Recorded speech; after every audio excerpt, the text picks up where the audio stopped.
njyewe uburwayi bwiza maze kumva itegeko ritegeka abashyingiranywe nemeye kugato ko wowe yemeye ntabwo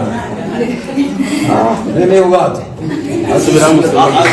ibihe byiza mwe dukomeza kubana umunsi ku munsi kuri YouTube channel yacu amahoro y'Imana akomeza abane namwe ndabasuhuje ikaze mu kiganiro tuganira amakuru y'imyidagaduro hano iwacu mu Rwanda ndetse n'ibwota amasimbi twege soroga yacu n'iyi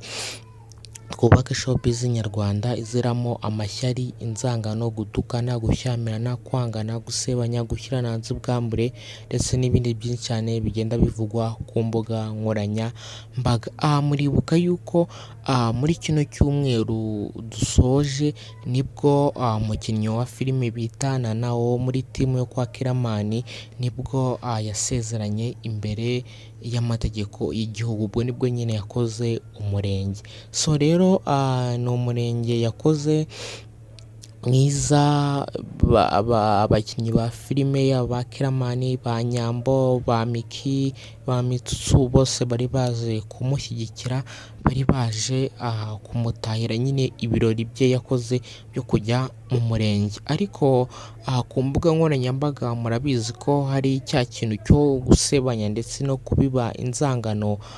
mu bantu bakoresha imbuga nkoranyambaga cyangwa kuba famous cyangwa kuba celebrity nibwo abantu bagiye bazana utuntu tw'udupopit utuntu tw'utugambo utuntu two guharabika umuntu bavuga ngo uwitwa Nana yagize nyine yashatse umuntu umuruta yashatse umuntu umuruta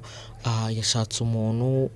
wenda ngo umubyaye nyine nka bya bindi bakoreye Vestina murabizi so rero byagiye bivugwa cyane ariko nabwo bagiye bazana bagaragazamo ngo uyu mugabo wasezeranye na Nana ngo afite umuryango mu Burundi bagenda nyine bazana babigaragaza cyane so rero hako sinzi n'ahantu abantu bagenda bacukumbura amavideo gusa ibyo ngibyo ntago byabuza abo kubaka abubaka rero ngiye nkatekereza kubera iki ibintu nk'ibi ngibi tubona umukobwa mwiza nka Nana aho ukora bino bintu ariko abantu benshi bakabigenderaho abantu benshi bakavuga ibintu byinshi cyane abantu benshi bakagenda bamusebya abantu benshi bakagenda bamuvuga nabi cyane ariko hari uwitwa Mitsutsu we yabisizeho umucyo aza kuvuga icyamuhuje we na Nana icyo bakoranaga icyo bagenda bavuga yuko ngo barakundanaga ahubwo byari akazi ariko mbere yuko tunabumvisha ayo majwi ya Mitsutsu nawe abantu benshi bagiye bavugaho ariko ndabanza mbereke nuko abantu benshi ku mbuga nkoranyambaga bagiye babyakira yaba Shakira mbona bihita yaba Kazungu ka Boss wagaragaje umugabo n'umuryango we yaba ndetse na Mitsutsu wagiye abivugaho reka dukomeze tubanze tubirebe muri buno buryo turabiganiraho gatoya nishimye pe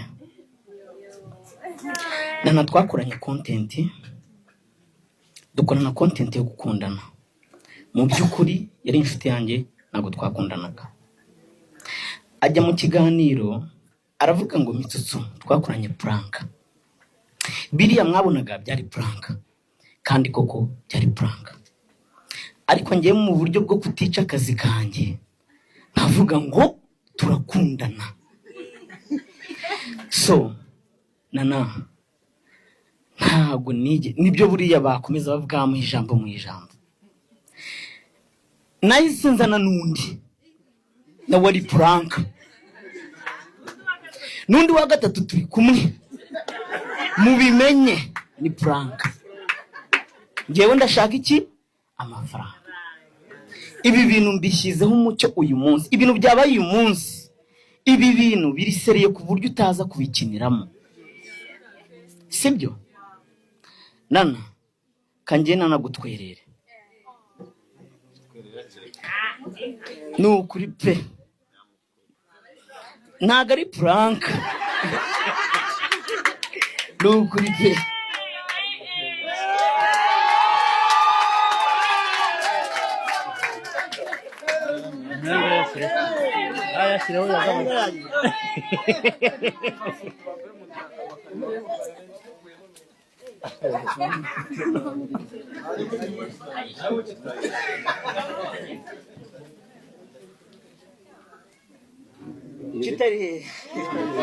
Nizere ko mwabyumvishije, nizere ko mwanabisobanukiwe neza no ku mbuga nkoranyambaga mwagiye mwumva bigenda bitreninga cyane cyane, yaba ibya Mitsutsu, yaba ibya Kazungu ka Boss ndetse yaba n'ibya Shakira bigenda bivugwa kuri Nana. Ubwo nyine ku gikorwa cyiza yakoze, nubwo abantu benshi bagiye bavuga yuko uwitwa Nana yagiye ashakwa n'umuntu nyine umuruta. So ni nabwo Nana nawe yaje kuvuga ubuhamya kuri uno mukunzi we, bavuga yuko bafatikanyije kurera umwana, agenda anabisobanuramo. Ni inkuru yakoze no ku mitima y'abantu, ariko murabizi ko ku mbuga nkoranyambaga nyine ibyo bintu abantu batajya babyikoza, ahubwo bavuga yuko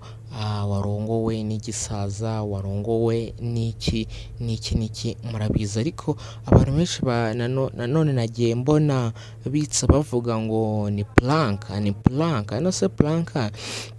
wajya kuyikora ukanayikora unayikoreshejwe, noneho ukajya no mu murenge, noneho mu murenge w'igihugu, pana kuvuga wenda ngo ni na filime wenda ngo byabaye, noneho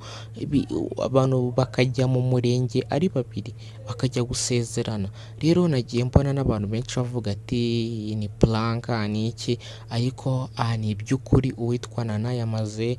gusezerana imbere y'amategeko y'igihugu. Rero ku mbuga nkoranyambaga abantu bagenda babyita uko bashaka, abantu bagenda bavuga uko bashaka, ariko nyine ntawabyitaho. Nyine ni showbiz, ni imbuga nkoranyambaga, ugiye kubarakarira wayatamo. So rero twebwe icyo twifuriza uwitwa Nana, umukinnyi wa filime mwiza kandi ukora ibintu byiza byatari, ni uko yashikama akareka amagambo y'abantu n'udupopiti n'iki, ahubwo akubaka urugo rwe. Ni intambwe nziza ateye, nk'uko yabyivugiye, ni intambwe nziza cyane ari kumwe n'umukunzi we. Rero byagiye biba trend cyane ku mbuga nkoranyambaga mu minsi igiye itambutse, bigenda bivugwa ku mbuga nkoranyambaga ndetse n'ahandi hantu. Rero uwitwa Nana ikintu twamwifuriza nuko yakiyubakira urugo rwe nk'uko nawe yabyivugiye mu rugendo rushyashya yatangiye. Tuganira amakuru y'imyidagaduro hano iwacu mu Rwanda ndetse n'ibwota amasimbi, turi kumwe. Ciao ciao.